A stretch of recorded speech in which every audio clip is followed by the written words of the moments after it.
If you've ever found yourself feeling like you're inadequate or you're not the right age to be leading the people who work for you, I believe this episode is really going to serve you. You know, one thing that I have found by working with high-performing leaders is it's not uncommon where all of a sudden you're leading people who are much older than you. And you feel this gap, right? You're like, man, I don't really want to tell this person what to do because they're old enough to be my parent. But at the same time, my position requires it. In fact, maybe I don't even have the experience that understands what this person does, but somehow I'm their manager, somehow I'm their director. You know, if that's you, I get it. You know, when I was an Army commander, I learned a lot of valuable lessons about this, and I'm going to share those with you today. So today's episode, you're going to get 3 tips that are going to help you be able to lead more effectively for those people who are actually older than you. So I hope you enjoy it. Welcome to the KO Podcast, where we select, specialize you with training, and send you out to bring transformation to a hurting world. To bring transformation to the systems and the people and the hearts that need it most. Look, if you're someone who you believe that our best days are ahead of us, then this is the podcast for you. If you are a mission-minded leader, we are here to serve you. Because see, the mission is greater than what you do.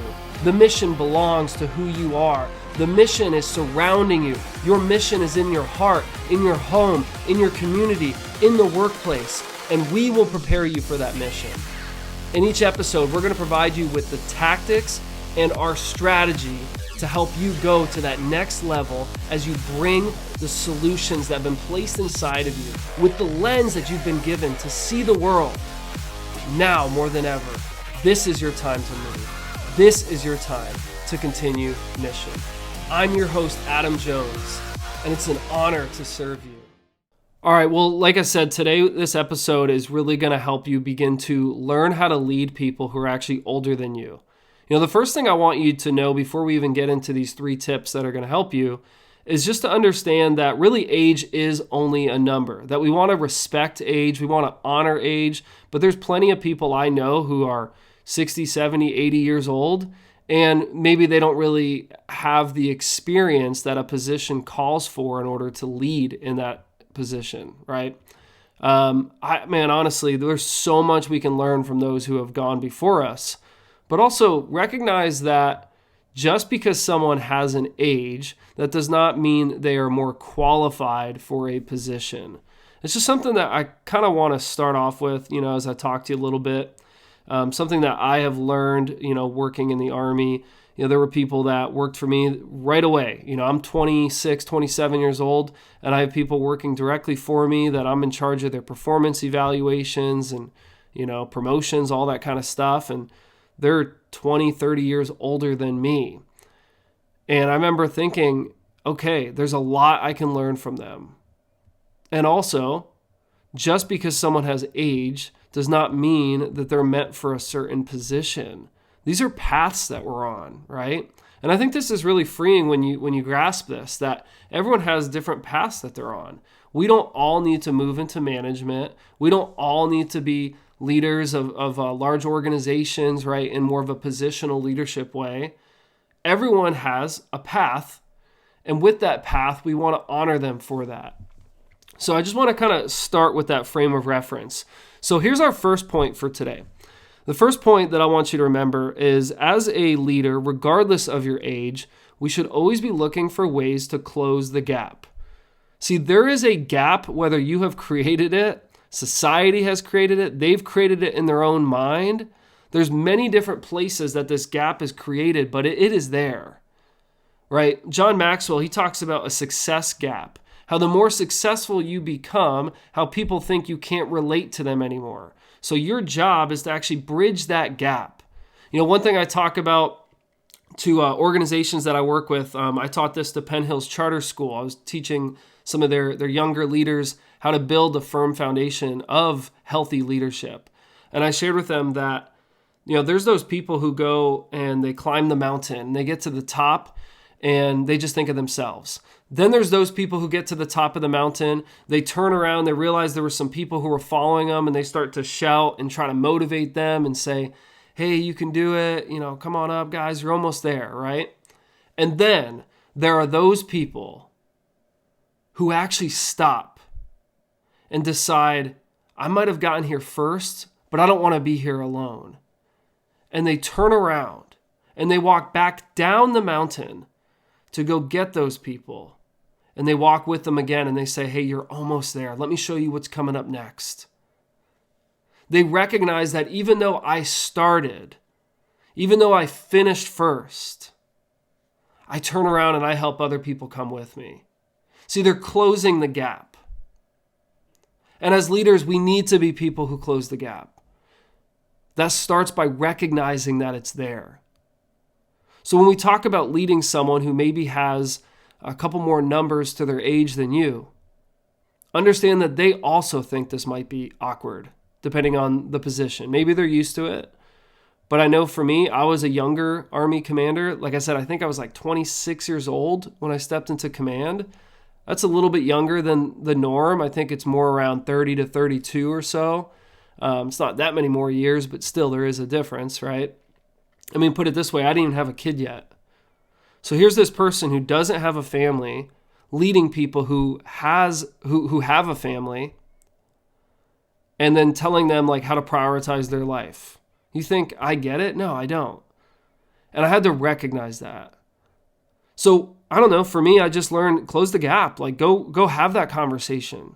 If you feel that this is awkward, they feel that it's awkward. So just close the gap, right? Start to build a relationship with them. Tell them, hey, look, I know you've been at this company a lot longer than me, and obviously this is a new position for me, and I just really want you to know that I'm looking forward to working with you and learning from you, and I'm going to do the best I can to make the right decisions for this company, but I'm going to value your input along the way.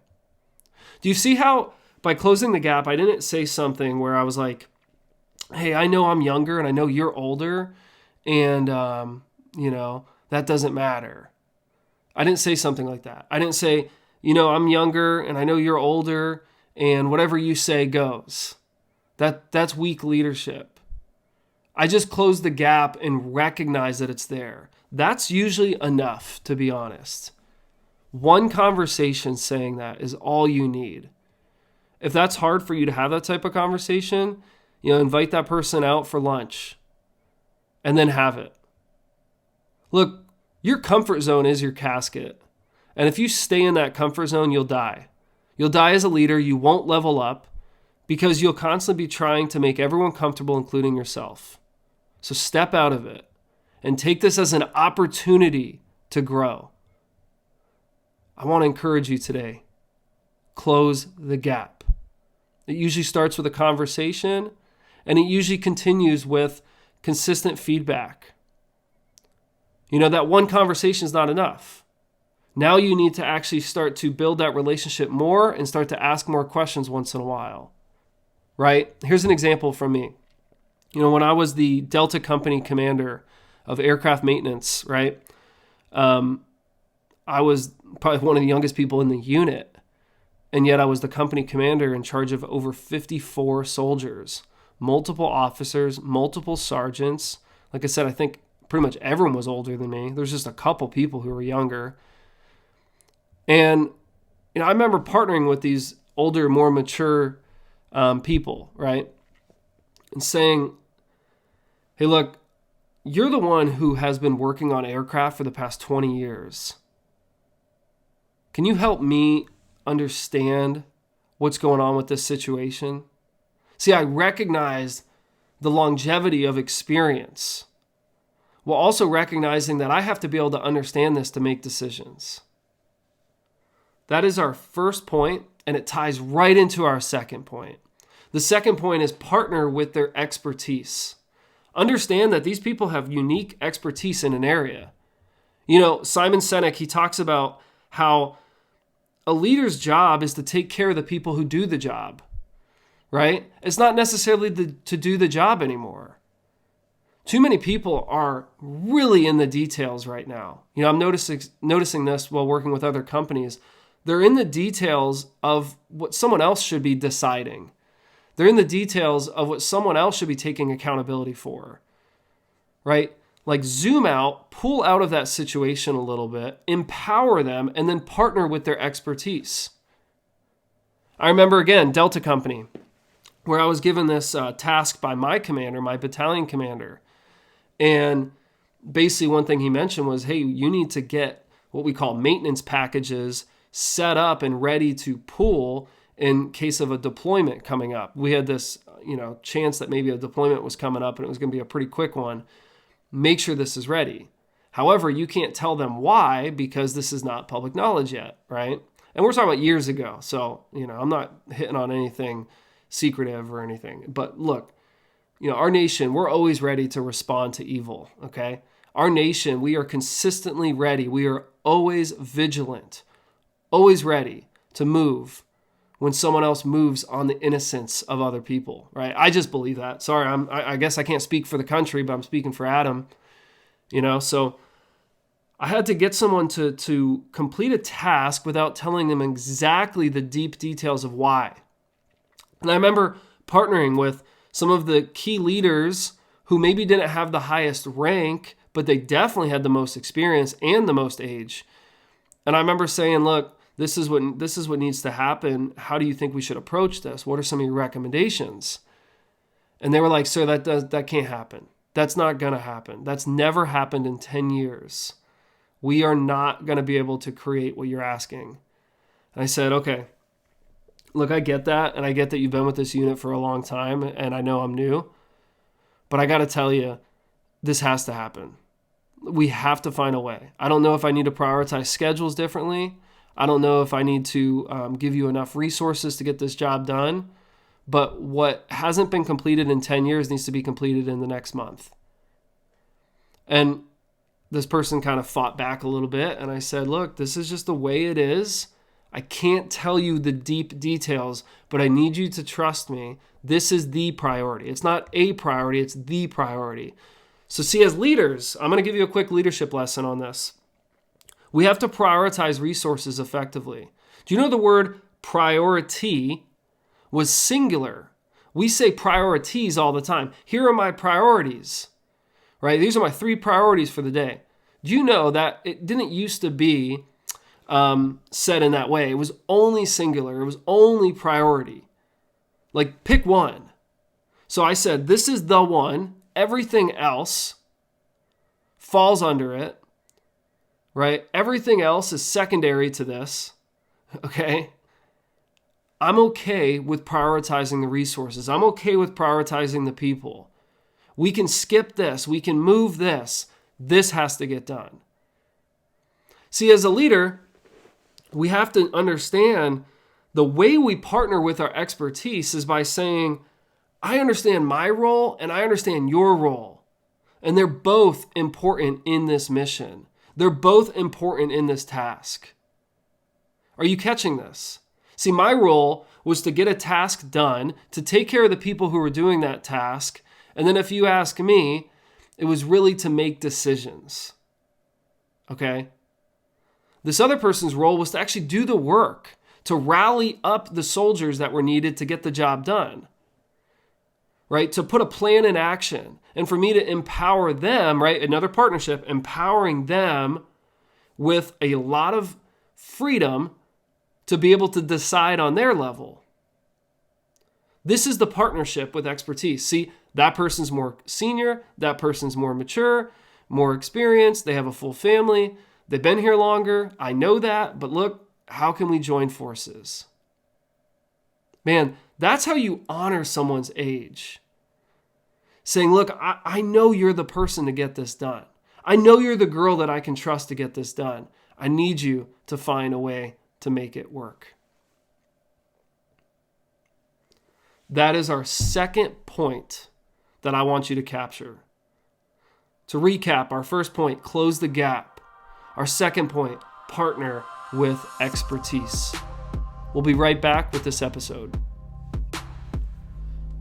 A lot of leaders right now feel that they have to do everything themselves. They feel that if they drop the ball, that the organization will fall. And it doesn't need to be that way. But I'm telling you, I get it. As a former Army commander and as a project manager and, someone who's worked with a lot of these kind of companies, I've started to see that this gap between the most successful leaders that everyone can count on and then really the rest of the team is so large that it's causing you to feel like you're failing as maybe a father, a mother, a husband, a wife, right? Just in general, it's hard to lead your family.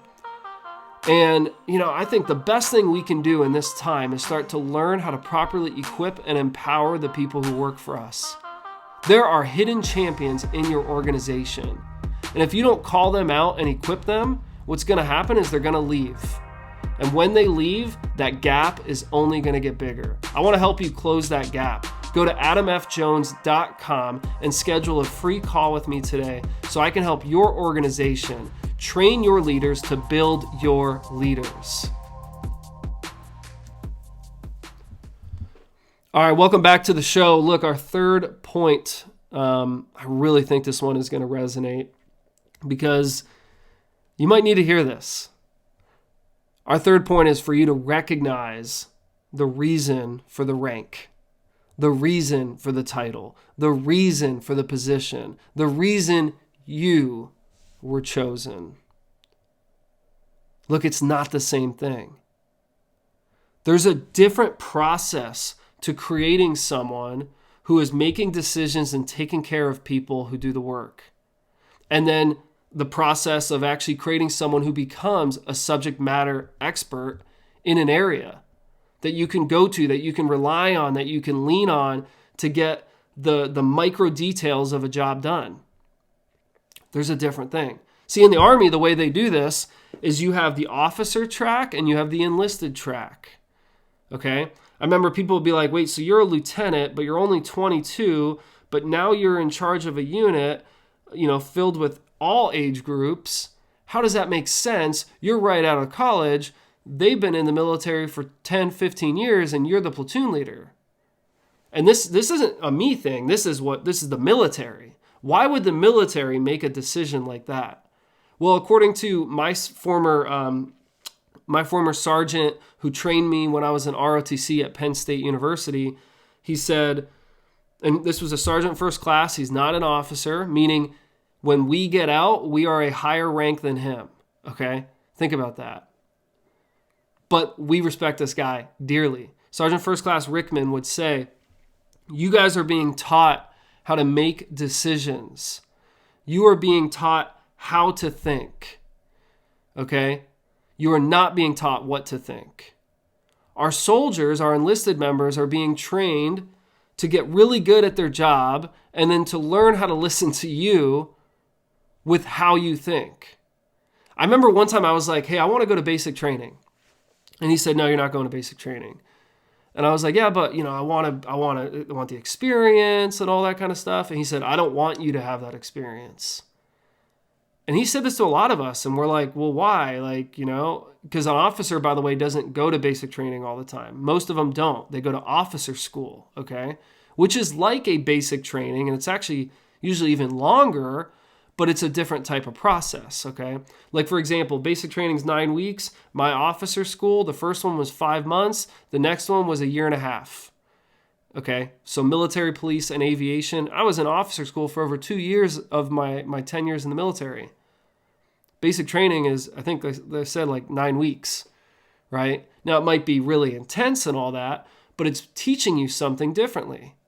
It's teaching you how to listen. It's teaching you how to respond. It's teaching you how to be uniformed. It's teaching you how to do your job and stay in your lane. And I'm telling you, I respect both sides tremendously. And I have seen great leaders on both sides, and I have seen horrible leaders on both sides. So I don't think it's really about the track. I think it's about the character of that individual. Okay? And maybe they're being mentored. Maybe they're being trained and equipped. Maybe they're being empowered by other people, and that's helping them grow. Maybe they've been in really high-performing units, right? But recognize the reason for the rank. Like I said, officer track, enlisted track, they're different. And honestly, both can make a whole lot of money too, all right? It's just a different progression.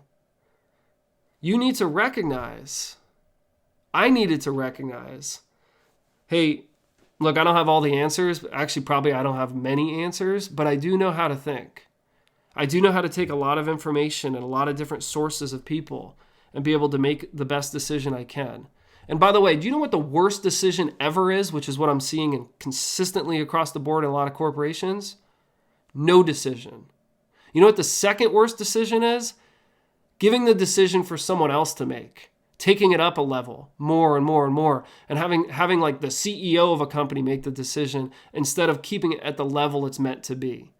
I'm so passionate about that because if we don't allow our people to make decisions and to actually have some authority and responsibility, if we don't do that the right way, guess what happens? They're never prepared for the next position, whether that's at your company or at another company. And I think that is wrong. That is not how we lead a team. So recognize the reason for the rank, the position, the title, the influence, your schooling, and partner with the expertise and close the gap. Look, if we don't do this, we will lose our best leaders. We will crack under pressure eventually. We will hurt our family because we're trying to do it all ourselves. We're not recognizing all the expertise around us. We're not partnering with people. And you know what else is going to happen to tie into this episode? If you don't learn how to lead people who are older than you, then you'll never become someone that they trust and respect. Right? You learn to lead by learning to leverage. You leverage the strengths, the experience, the maturity of all those around you. And you say, look, I don't have all the answers, but this group does. And I want to collect those answers. And I'll do the work to bring it all together and to synthesize it, to get it into that one statement, that one decision, that one page paper, whatever it is, that one PowerPoint. And we can move forward together as a team. All right, well, going forward at the end of every episode, I want to be able to give you some clear tactics, just one or two usually, so that you can implement these from today's conversations. So these are some things that, I felt really worked for me and that I hope will serve you as well as you level up as a leader. Today's tactic is simply to put in your schedule a time to close the gap.